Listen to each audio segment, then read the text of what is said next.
요한복음 6장 1절에서 15절까지 우리가 너무나 잘 알고 있는 오병이어의 사건.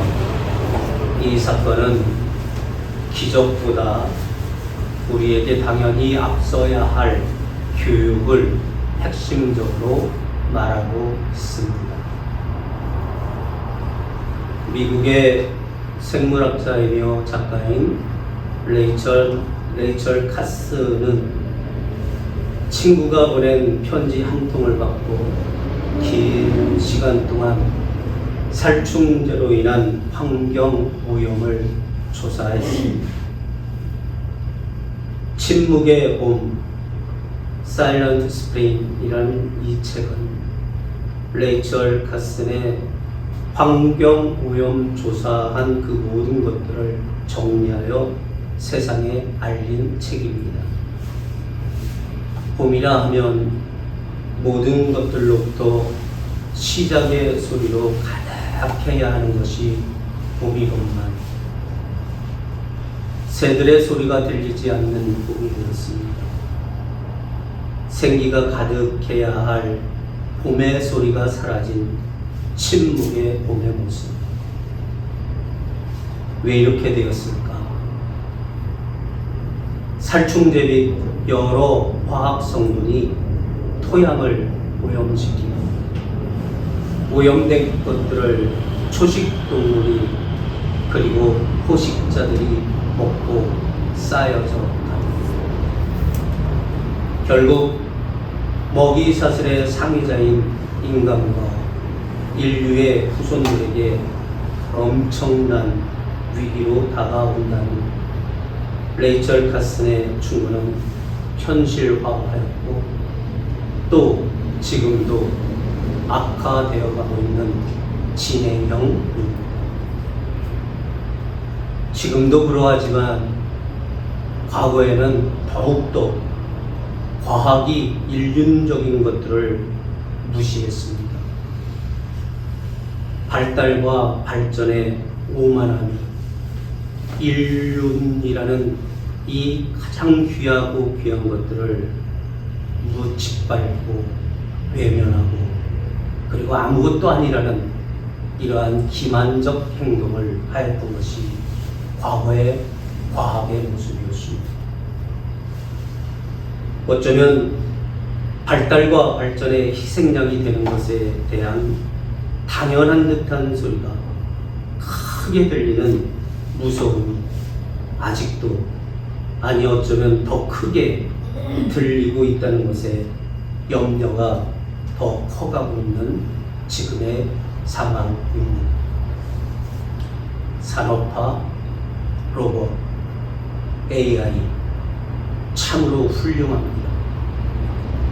그런데 이러한 발달과 발전도 중요하지만 잠시 멈추고 왜 발전하려고 하는지, 왜 발달하기 위해 개발과 발명을 해야 하는지 당연한 생각이 필요함을 깨닫게 하는 책입니다.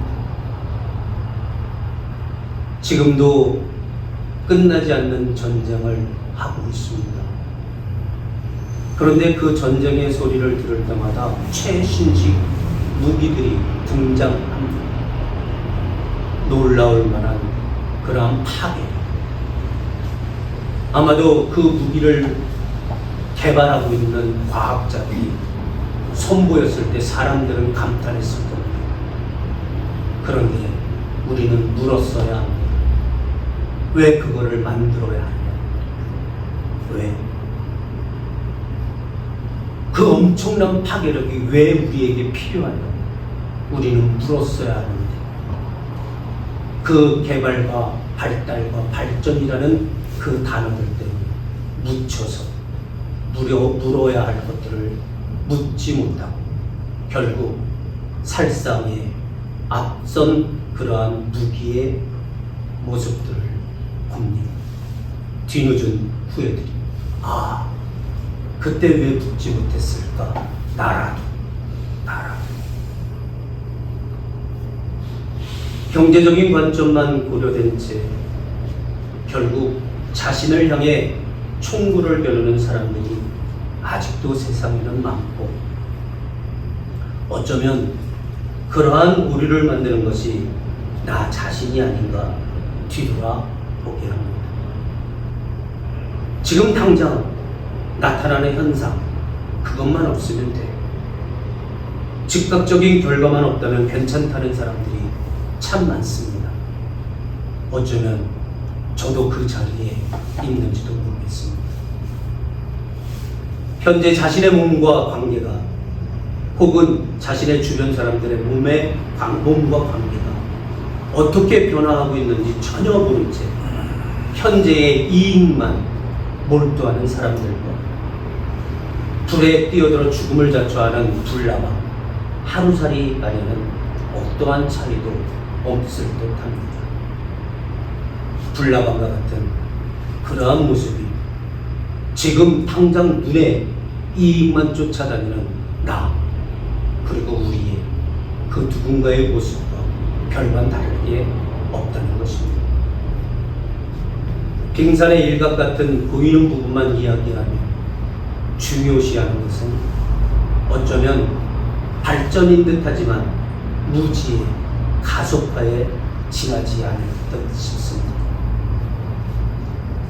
어떤 일이든 결국 최종적으로 고려해야 할 것은 근본적인 이유가 무엇인가? 올바른 목적인가? 아니면 올바른 목적이 희석되었는가? 이러한 것을 살필 수 있어야 하는데 살피지 못하는 우리들의 오류. 이러한 오류가 잠시 멈춰주고 생각하지 않는다면 어쩌면 내일을 우리는 이야기할 수 없을 듯 합니다. 사전에, 나의 삶의 사전에 내일이라는 이 단어가 삭제될지도 모르겠습니다. 같은 맥락으로 지금 당장 우리 눈에 보이지 않으나 너무나도 중요하게 다루어야 할 단어와 주제들이 있습니다. 지금 당장 체감은 안 되어 소홀히 하지만 결코 놓쳐서는 안 될 관계가 있고 가치들이 있음을 결코 잊어서는 안 됩니다. 당장 보이는 것에만 화로하며 당장 체감되는 것에만 열광하며 혹 시대적 우리네 모습에 오늘 성경은 오병이어 사건을 소개하고 있는 겁니다. 5월은 가족이라는 단어를 많이 사용하게 됩니다. 집안의 아이들을 위해 선물을 준비하고 부모와 어른들, 부부와 스승 등등 많은 관계성에서 고민하며 때론 마음을 전하기도 합니다. 5월이나 어떠한 가족 간 행사가 있으면 아이들이 제일 크게 환호합니다. 그 환호하는 이유가 있죠. 선물, 용돈, 놀이 등등의 이유입니다. 아이들뿐만이 아니죠. 어른 중에도 만남을 통한 보이지 않는 귀한 자체가 아니라 선물에 이거 얼마짜리야? 이거 얼마짜리야? 봉투에 얼마 넣니? 선물의 가치와 용돈의 양으로 관계를 가르는 경우도 있어 만남을 씁쓸하게 하기도 합니다. 이러한 측면에서 저는 항상 점수가 빵점입니다. 주변에 친인척 간의 모임이 있으면 다 끝나면 흰 봉투 두둑하니 드리더라고요. 근데 저희는 드릴 게 없어요. 마음만, 기도만. 그리고 어떤 행사 때만이 아니라 매일 생각하며 건강을 그리고 삶의 방법을 기도하고 있는 거예요. 그런데 보이지 않기 때문에 이것을 별로 귀하게 여기지 않더라고요. 그래서 항상 만남을 갖고 뒤에 들려오는 소리는 너넨 용돈 안 주니? 입니다. 그럴 때마다 그냥 기도하고 있습니다. 마음으로 합니다. 그런데 주변의 분들은 빵점짜리야 하더라. 어쩔 수 없습니다. 사람들이 빵점이라고 해도 저는 더 귀한 것을 마음과 생활 속에 계속 기도하고 있으니까 말입니다. 귀한 것을 주려는 부모와 어른들이 참 많습니다. 참 좋은 모습입니다. 그런데 귀한 것을 알게 하는 부모가 먼저 되어야 하지 않을까요? 그러한 어른들이 우리 주변에는 있어야 하지 않을까요? 귀한 것, 풍족한 것, 괜찮은 것 주는 것보다 그 모습도 괜찮을지 모르지만 이거 귀한 거다. 그리고 이것뿐만이 아니라 이걸 주는 사람의 마음이 더 귀하다. 많은 것을 주고 귀한 것을 주기보다 귀한 것을 알게 가르쳐주는 어른들.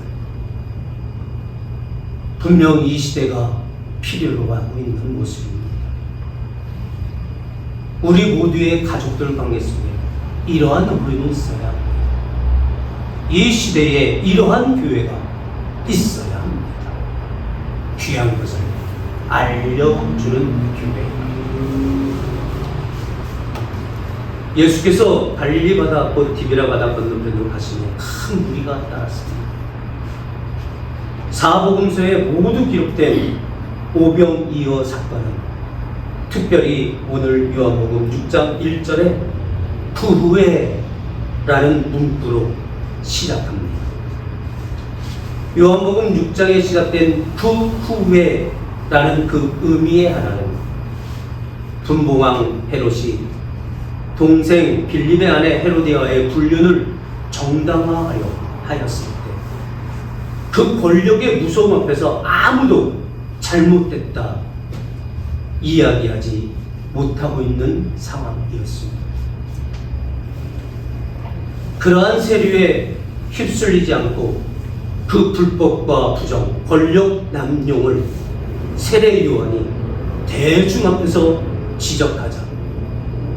당신은 왕이지만 그거 잘못됐습니다. 헤로디아는 분명 당신의 동생의 아내 이것만.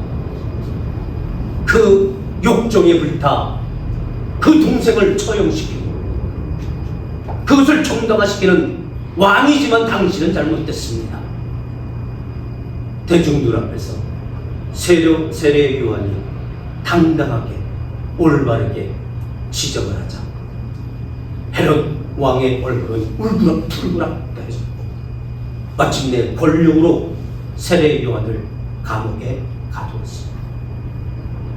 그러나 시대가 세례 요한을 존경하였던 터라 왕이지만 헤롯도 함부로 세례 요한을 처형하지 못하고 어떻게 저놈의 새끼를 어떻게 하지 고민만 하고 있었습니다.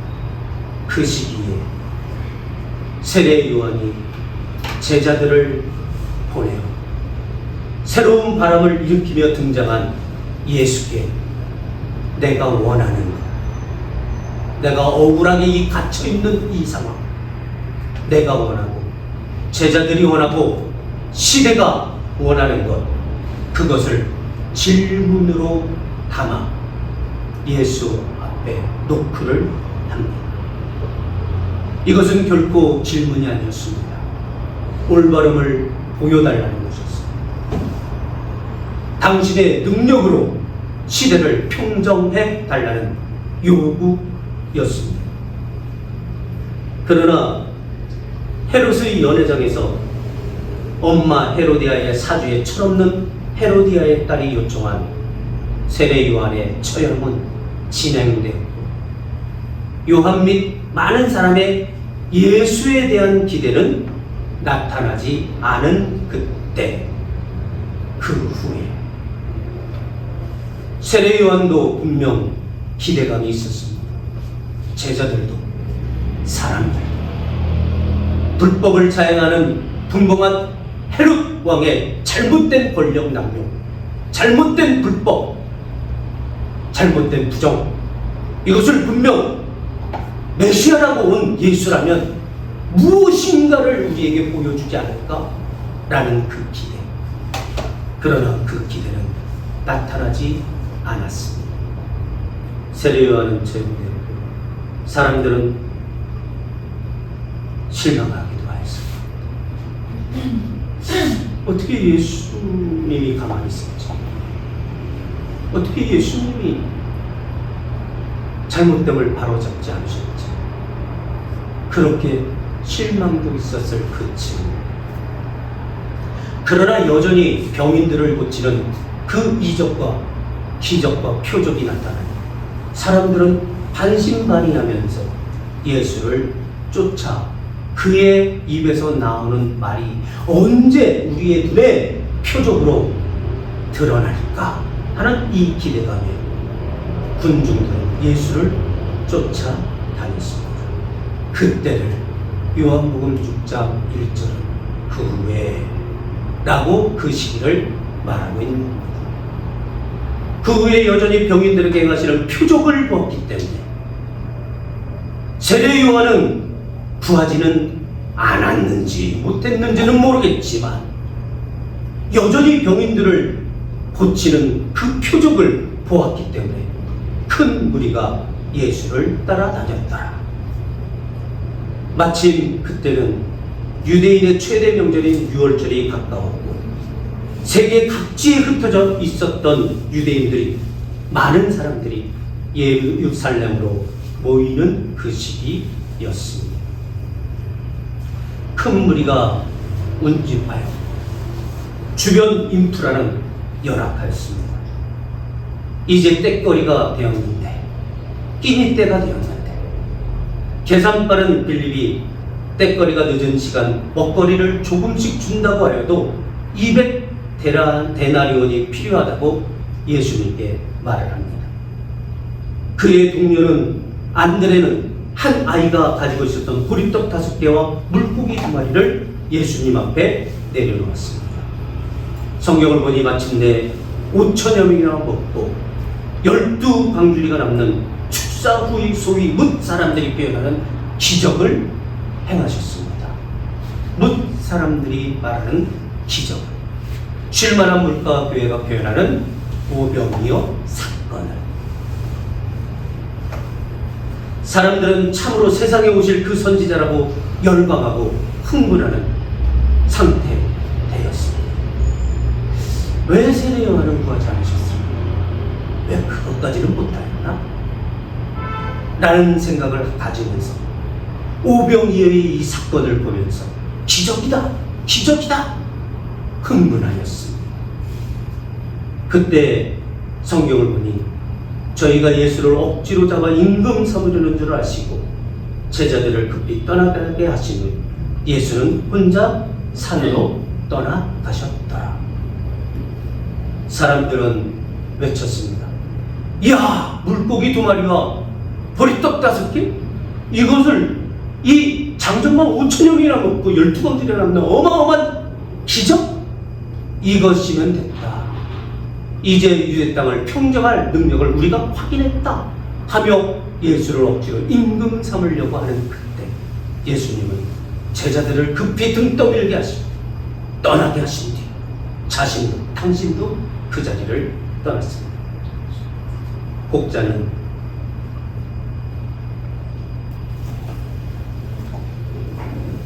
오병이어의 사건을 하나님의 능력만 강조하면서 헌신하면 오병이어이 일어난다고 합니다. 아하, 그러지 마세요.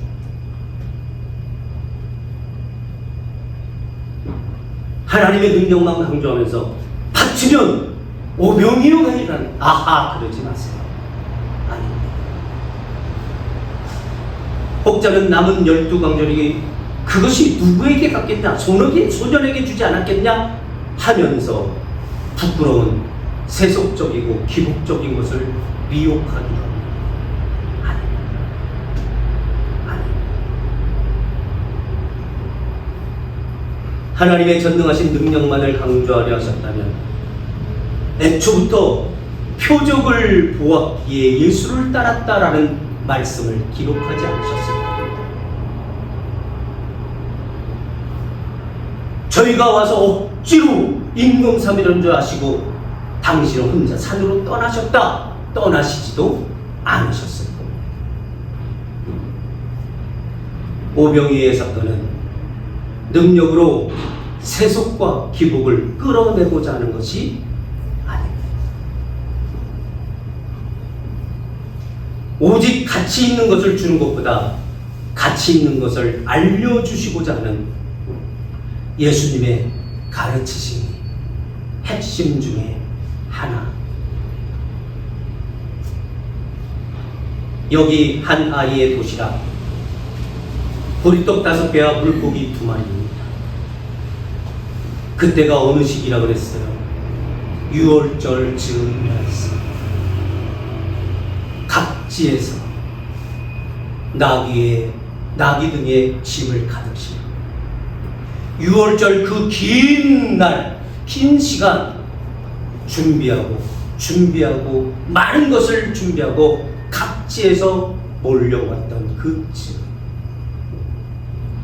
여러분들이 먼 거리 여행을 가실 때 어느 정도 준비하십니까?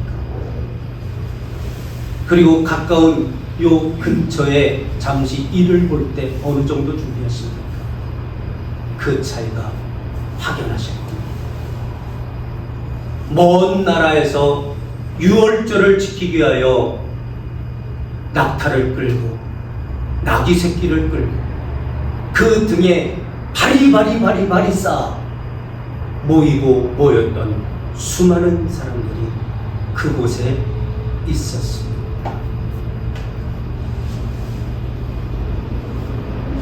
각지에서 그곳으로, 그것도 6월절 절기 긴 기간을 지내고자 오는 사람들의 준비는 얼마만큼 철저하였을까요? 저도 가까운 지방 가는 것과 먼 지방을 갈 때 준비의 양이 달라집니다. 아마도 아이의 떼거리를 준비해준 아이 엄마의 보리떡 5개와 물고기 2마리보다는 더 철저히 많은 준비가 그 어른들에게 있지 않았을까요? 자신들이 귀하게 준비한 것들이 분명 있었을 겁니다. 이미 예루살렘 근처, 그 근처에 도달하였어도 여전히 앞으로 며칠을 더 이 6월절 행사, 이 기간을 지내야 할 아직도 많은 먹거리가 있었을 것이고 아직도 많은 그들에게는 귀한 것들이 가득 있었을 것입니다. 그렇게 귀한 것들이 많이 자신들에게 있었음에도 불구하고 귀한 것을 받으려고만 합니다. 귀한 것을 깨닫지 못하고 말입니다. 저에게도 귀한 것이 있습니다. 소중한 사람들이 있습니다. 귀하고 소중한 것을 알기에 아낌없이 드립니다. 받을 생각, 받을 계산 없이 말입니다. 귀하고 소중한 사람을 위해서는 저도 후회가 없습니다. 결과 그닥 상관없습니다. 그 자체만 감사하고 행복할 뿐입니다. 왜요? 귀한 것을 알기 때문에. 귀한 것을 아니 내 귀한 걸 귀하게 여기지 않습니다. 그리고 계산이 없습니다. 결국 그닥 신경 쓰지 않습니다. 행복합니다. 귀한 것을 알기 때문에. 부디 오병이의 말씀을 가지고 바치라거나 바치면 받는다라는 무지하고 세속적인 말은 교회에서만큼은 하지 않았으면 좋겠습니다. 오병이의 사건은 바침과 바친 후에 더한 것을 받는 이야기가 아니라 귀한 것을 배우고 깨달았을 때 우리의 삶의 행복을 이야기하는 것이 오병이어 사건입니다.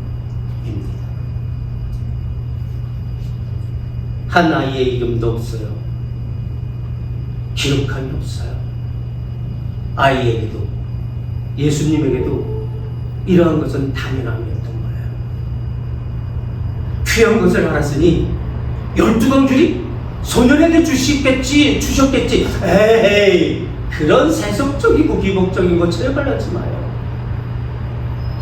그냥 아이는 행복했던 거예요. 예수님의 귀한 말씀이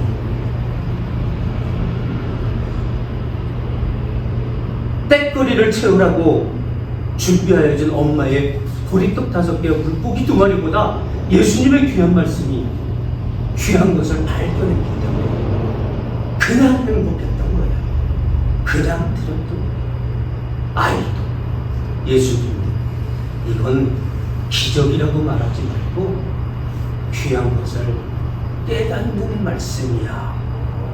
예수님도 알려주시기를 원하고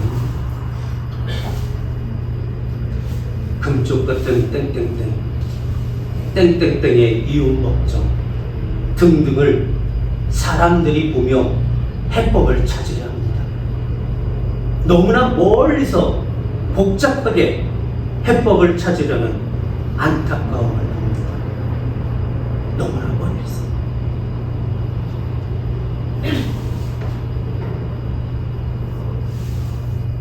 해법은 너무나도 간단명료합니다. 성경은 귀한 것을 주기보다 더 앞서 귀한 것을 알려주는 금쪽 같은 땡땡이 없어지고 땡땡땡의 이유 법정 없어진다. 성경은 간단명료하게 알려줘요. 왜 금쪽 같은 땡땡이가 나올까요? 귀한 것만 주는 거예요. 풍요롭게만 주는 거예요. 그 부모의 귀한 마음은 알려주지도 않고 말이에요. 결혼한 지 신혼여행지 가서 이혼하고 돌아왔대요. 왜요? 귀한 것만 주다고 귀한 것만 받다 보니 귀한 것을 몰랐기 때문에. 너무나 간단한 성경. 귀한 것을 주고 싶으니 귀한 것을 알려주라.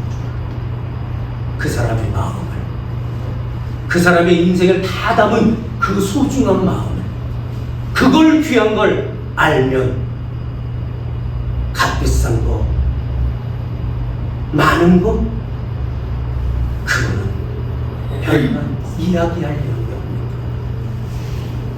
풍요로움보다 올바른 교육이 있다면 아마도 TV에서 그런 프로그램들은 사라질 수 있습니다. 금쪽같이만 대해주니 금쪽질만 합니다.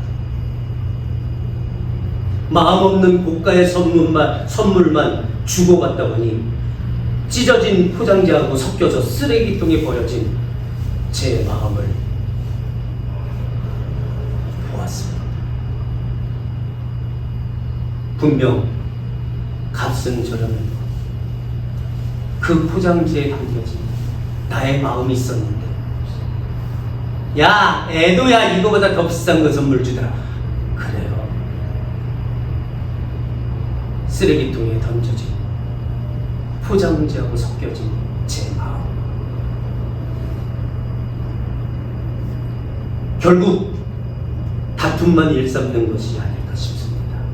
이러한 교육의 부재가 말입니다. 오병이어는 결코 기적을 이야기하지 않습니다. 기적을 이야기하기보다 당연히 앞세워야 할 바른 교육을 말합니다. 5월 어린이날, 어버이날, 스승의 날, 부부의 날, 가정의 날, 무엇을 주고받을까 보다 무엇을 알려주고 함께 할까를 생각하는 행복한 가정, 행복한 관계가 다시 우리 모두에게 시작되기를 주의로 축원합니다.